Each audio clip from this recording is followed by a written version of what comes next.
देश में कोरोना संक्रमण के केसेस 2,56,000 से अधिक हो चुके हैं। 7,000 से अधिक लोगों की मृत्यु हो चुकी है। भारत कोरोना केसेस के मामले में विश्व का 5वां सबसे बड़ा देश बन चुका है। ऐसे में देश के सबसे बड़े अस्पताल एम्स के डायरेक्टर डॉक्टर रणदीप गुलेरिया ने कोविड-19 के संदर्भ में मीडिया के थ्रू देश के सामने एक बड़ा अपडेट रखा है। उन्होंने कहा है कि कोरोना संक्रमण के काल में हमारा देश बड़े ही नाजुक दौर से गुजर रहा है। प्रत्येक दिन कोरोना संक्रमितों के केसेस में वृद्धि हो रही है, लेकिन ये पीक स्तर नहीं है। भारत में कोरोना का पीक स्तर आना अभी बाकी है और ये विभिन्न राज्यों में अलग अलग समय पर आ सकता है। हालांकि राहत की बात यह है कि इटली, स्पेन की तुलना में भारत में मृत्यु दर काफ़ी कम है और कोरोना के पीक लेवल में भी इसे मेंटेन रखना एक बड़ी चुनौती होगी। पीक लेवल में 90% लोग पूरी तरीके से स्वस्थ हो जाएंगे और भारत जैसे बड़े देश के लिए ये एक राहत भरी खबर है। खतरा 10% लोगों पर होगा और हमें इन्हीं 10% लोगों को बचाना है, सुरक्षित रखना है। तो इस 10% कैटेगरी में कौन से लोग आते हैं, कोरोना किस प्रकार इन पर अटैक करेगा, जरा इसको समझने की हम कोशिश करते हैं।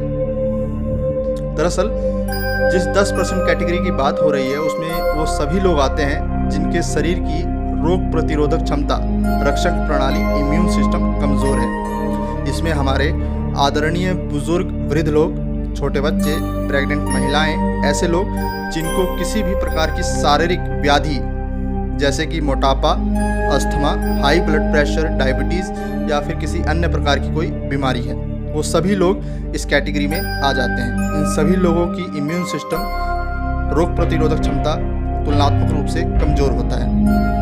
इटली, स्पेन, अमेरिका और भारत में कोरोना केसेस के अंतर्गत मरने वाले 95% लोग इसी कैटेगरी में आते हैं। दरअसल स्वस्थ व्यक्ति को कोरोना वायरस ज़्यादा नुकसान नहीं पहुंचाता। खांसी, बुखार, जुखाम, बस यही उसके लक्षण है। एंटीबायोटिक्स मेडिसिन के प्रयोग से ऐसे व्यक्ति पूरी तरीके से ठीक हो जाते हैं। यदि मामला थोड़ा गंभीर होता है तो अस्पतालों में वेंटिलेशन की सहायता से पूरी तरीके से उनको स्वस्थ कर दिया जाता है। यही कारण है कि अमेरिका, भारत में लाखों लोग ठीक भी हुए हैं।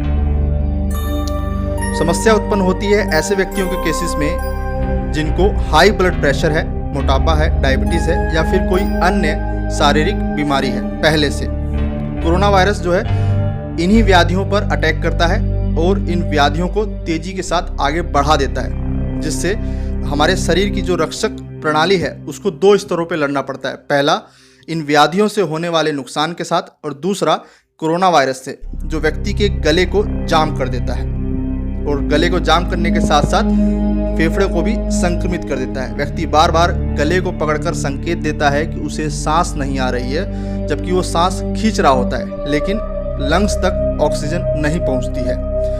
गले की ऑक्सीजन पाइप जो है कोरोना संक्रमण के कारण काफ़ी मोटी हो जाती है, जिससे कि हवा फेफड़ों तक नहीं पहुंच पाती है। यही कारण है कि कोरोना संक्रमितों को वेंटिलेटर की सुविधा देना अनिवार्य हो जाता है और ऐसा ना होने पर उनकी मृत्यु तक हो सकती है। इसीलिए अस्पतालों में पर्याप्त वेंटिलेटर और एंटीबायोटिक्स मेडिसिन होना अनिवार्य है। लेकिन डराने वाली बात यह है कि भारत में कोरोना के केसेस निरंतर बढ़ रहे हैं और पीक लेवल अभी आना बाकी है, जैसा कि डॉक्टर रणदीप गुलेरिया ने कहा है। सभी लोगों के लिए अस्पतालों में वेंटिलेटर की सुविधा मिल पाएगी आने वाले समय में, इस बात पर अभी संदेह है। वेंटिलेटर और बेड की कमी को देखते हुए ही दिल्ली सरकार द्वारा दिल्ली के बाहर के कोविड पेशेंट्स के लिए इलाज को मना कर दिया गया है। दिल्ली के अस्पतालों को अब दिल्ली के निवासियों के लिए ही सुरक्षित रखा गया है, ऐसा ऑर्डर जो है पास कर दिया गया है। हालांकि ये काफ़ी दुखद खबर है। वहीं अगर किसी कोविड पेशेंट को दिल्ली के किसी प्राइवेट हॉस्पिटल में बेड चाहिए तो उसको 30 दिनों के लिए कम से कम 5 लाख तक रुपए जो है देने पड़ सकते हैं। साफ है परिस्थितियां काफ़ी विपरीत हो रही हैं और ऐसे में जब लॉकडाउन खुलने जा रहा है तो कुछ नहीं कहा जा सकता कि कोरोना का पीक स्तर कब आ जाए।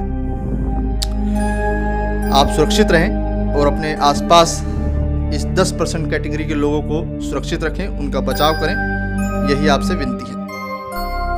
वीडियो में कुछ अच्छा लगा हो तो वीडियो को लाइक करें, वीडियो को शेयर करें और सब्सक्राइब करें। धन्यवाद।